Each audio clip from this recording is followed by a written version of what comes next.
Bonjour à tous et bienvenue dans ce nouvel épisode de Sredovni. Aujourd'hui nous allons voir ensemble l'histoire de Renato Nicolai.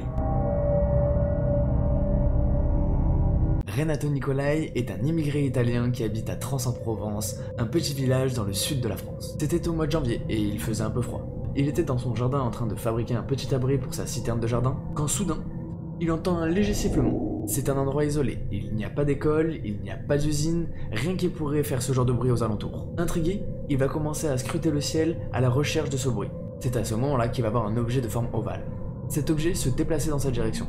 Et ce qui était étrange, c'est qu'il n'y avait pas de flamme ni échappement, rien qui n'indiquait comment l'objet se déplaçait. Nicolai comprit tout de suite qu'il ne s'agissait pas d'un avion. L'objet descendait très vite dans sa direction. Il se demande alors si l'objet va atterrir ou plutôt s'écraser dans son jardin. L'objet le dépasse, il l'a quasiment vu atterrir dans son jardin. Il est persuadé que l'objet s'est écrasé. Craignant pour sa vie, il court et veut se mettre à l'abri. D'un coup, il entend un bruit sourd, mais pas aussi fort que si c'était un crash. Il comprend alors que l'objet a sûrement dû atterrir dans son jardin. Curieux de savoir ce qui s'est passé sur sa propriété et s'il y a des dégâts suite à l'atterrissage de cet objet, il décide donc de se mettre à la recherche du lieu d'atterrissage. Après plusieurs minutes, il découvre un objet de forme ovale d'un diamètre d'environ 2 mètres sur une hauteur d'1,50 m. Il semble distinguer deux éléments dépassés de cet objet, un espèce de train d'atterrissage. Nicolai prend alors la décision de se rapprocher pour en savoir plus sur cet objet mystérieux. Il ne savait pas du tout ce qu'il était en train d'observer, mais ce qui était sûr, c'est qu'il n'avait jamais vu ça auparavant. Puis, tout à coup, le bruit de sifflement recommence. L'objet commence à se déplacer en diagonale avec un angle de 45 degrés. Il s'élève jusqu'à un certain point, puis reste en suspension durant quelques minutes. Il n'y a toujours pas de flamme et aucun système de propulsion apparent. L'objet continue de s'élever, pivote à 45 degrés, puis part dans le ciel à toute vitesse. Ce soir-là, Nicolai va raconter cette histoire à sa femme, mais très sceptique, elle ne va pas le croire. Toutefois, le lendemain soir, sa femme prend la décision d'appeler la gendarmerie pour qu'ils viennent enquêter. Les gendarmes qui se sont rendus sur place ont découvert 2 cercles concentriques, et le sol semblait altéré. Ils ont donc prélevé des échantillons de sol et de végétaux. Le GEPAN, l'organisme qui s'occupe de tous les témoignages d'OVNI en France, est également venu enquêter et prélever des échantillons de terre et de végétaux qui se trouvaient aux alentours du cercle concentrique. Ces échantillons ont été envoyés et analysés par un laboratoire compétent.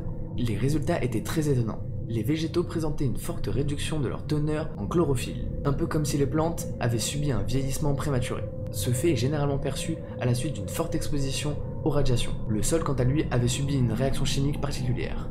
Cette réaction chimique n'apparaît seulement quand la température dépasse les 600 degrés. Cette température correspond au type de chaleur émis par les rayonnements d'un micro-ondes. Mais les scientifiques ne comprennent pas comment l'objet aurait pu se déplacer à l'aide de micro-ondes. Toutefois, suite à ces découvertes, l'affaire a fait grand bruit dans les médias français. Et les ufologues continuent à enquêter sur cette étrange affaire d'OVNI. Henri Laurent est un biologiste français qui était en train de travailler dans son jardin lorsque tout à coup il entendit un espèce de bourdonnement provenant du ciel. Curieux, il observe le ciel et remarque une espèce de lumière. L'objet semble se déplacer de manière très étrange et produit un son assez anormal, mais il n'y prête pas plus attention que cela. Il retourne à son occupation et continue d'arroser ses plantes. Sauf qu'après plusieurs minutes, le bruit semble de plus en plus fort. Il lève alors la tête et remarque que l'objet se tient juste au-dessus de lui. C'est à ce moment-là qu'il s'aperçut que l'objet ne ressemblait à rien de ce qu'il n'avait vu auparavant. De plus, l'objet semble descendre en direction de Henri. Alors, il va prendre la décision de se mettre à l'abri dans sa propriété. Il va voir l'objet continuer de descendre et s'arrêter à environ 1 mètre du sol. Au bout de quelques minutes, Henri, curieux, décide d'aller voir de plus près ce qu'il se passe. Biologiste et chercheur, il veut comprendre ce qu'il a sous les yeux. Plus il se rapproche de l'objet, plus il se rend compte que l'objet ne dégage aucune chaleur et qu'il n'y a aucun système de propulsion apparent. L'objet semble en lévitation à 1 mètre du sol, et il ne comprend pas comment cela est possible. Il va alors observer l'objet sous différents angles. À un moment, il dira même qu'il a voulu le toucher, mais il a eu peur de s'électrocuter. Il préfère alors aller chercher son appareil photo. Et en revenant, lorsqu'il essaye de prendre la photo, celui-ci ne se déclenche pas. Même s'il avait déjà eu des problèmes auparavant avec cet appareil, il dira que là c'était différent et qu'il avait une sensation étrange. C'est à ce moment-là que l'objet a brusquement repris de la hauteur et s'est envolé dans le ciel. Henri était bouleversé et il n'avait jamais rien vu de semblable. Il décide alors de courir chez lui pour rappeler la gendarmerie. Une fois la gendarmerie sur place, il raconte son histoire et les gendarmes vont prélever des échantillons de sol. Le GEPAN, l'organisme en charge de tous les événements liés aux ovnis en France, va également mener son enquête et prélever des échantillons de sol. Les échantillons seront envoyés à un laboratoire compétent et analysés. Les résultats rapporteront quelque chose de très étrange. Les plantes semblaient affectées uniquement à la surface, c'est-à-dire que les racines n'avaient rien et semblaient intactes. De plus, le rapport conclut qu'il aurait fallu un champ électromagnétique très puissant pour reproduire ce phénomène. Pour finir, le rapport du GEPAN conclut que l'objet qui était présent ce jour-là ne sera jamais identifiable. Ce n'était ni un avion, ni un aéronef de l'armée française. Dans le sud de la France, Yves Prégnant, directeur du lycée d'Oloron, rentre chez lui pour déjeuner. Il habite une petite maison sur le campus du lycée. Alors, il ne va mettre que quelques minutes pour rentrer chez lui. Arrivé chez lui, il va retrouver sa femme et ses enfants. Ils vont se mettre à table pour déjeuner. Sauf qu'à ce moment-là, l'un de ses fils va regarder par la fenêtre et voir un objet étrange dans le ciel.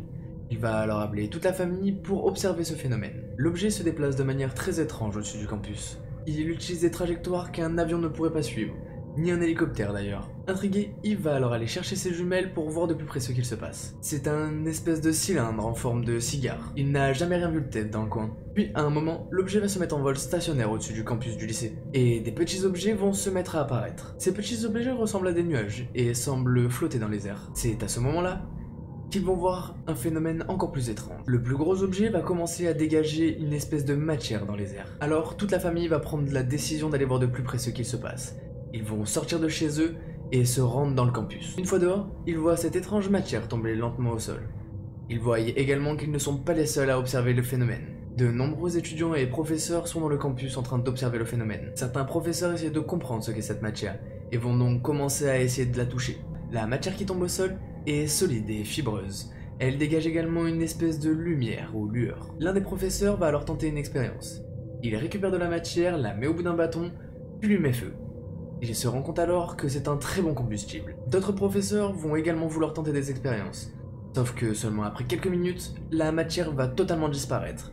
Les objets vont également se mettre à se déplacer de manière très étrange, puis prendre une direction et se déplacer très rapidement. L'un des derniers témoignages dira l'avoir vu à plusieurs kilomètres, près de Toulouse. Une des théories rapportées après ce phénomène dira qu'il s'agissait simplement d'araignées en train de migrer grâce au vent. Mais tous les témoins présents ce jour-là réfuteront totalement cette théorie. De plus, les toiles d'araignée ne s'évaporent pas de cette manière. 5 jours plus tard, dans le terme, le même phénomène s'est produit, sauf que cette fois des scientifiques ont pu récolter un peu de matière pour l'analyser. Ils démontreront qu'il s'agit d'une matière que nous ne connaissons pas et que nous n'arrivons pas encore à fabriquer. Ils appelleront alors cette matière les cheveux d'ange. Pour finir, de nombreux témoins rapporteront avoir vu le phénomène, mais le gouvernement français ne réagira jamais à ce sujet.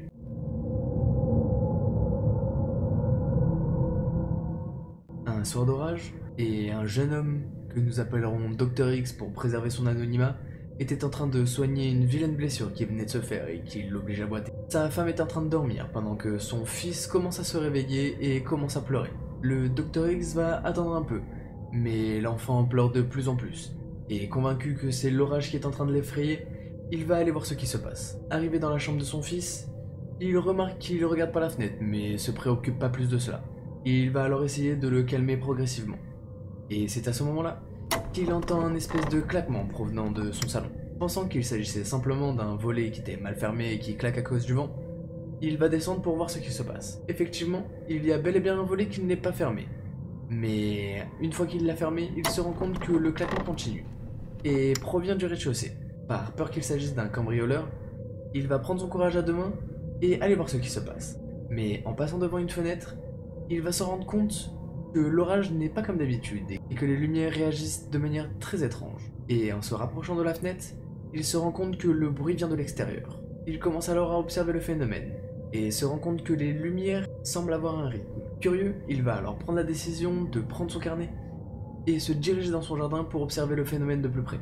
Le Dr X, très scientifique, prendra des notes très précises sur ce qu'il a vu ce soir-là. Il parlera de deux vaisseaux en forme de soucoupe, avec un espèce de champ magnétique qui les relie. Il dira que c'est comme si les deux objets étaient en train de se nourrir de l'atmosphère et se partager l'énergie. Une sorte de rayon lumineux émane d'en dessous de chacun des vaisseaux, comme s'ils cherchaient quelque chose. Mais au bout d'un moment, après seulement quelques minutes d'observation, le Dr X rapportera que les deux objets se sont rapprochés pour ne former plus qu'un seul objet. Le rayon s'est vu alors décuplé. L'objet s'est alors dirigé dans la direction du Dr X, et il a projeté le puissant faisceau lumineux sur le docteur. Il rapportera qu'il était plongé dans une lumière et qu'il ne voyait plus rien. Terrifié, il se jeta au sol. Et après plusieurs minutes, un bruit retentit. Et les lumières disparaissent. C'est en relevant la tête que le Dr X observera une espèce de gaz en train de se propager dans le ciel. Il va alors prendre la décision de rentrer chez lui pour raconter à sa femme ce qu'il vient de voir. Mais elle va s'apercevoir de quelque chose d'encore plus étrange. et que l'homme n'avait pas vu. Le Dr X ne boite plus, et sa blessure a totalement disparu.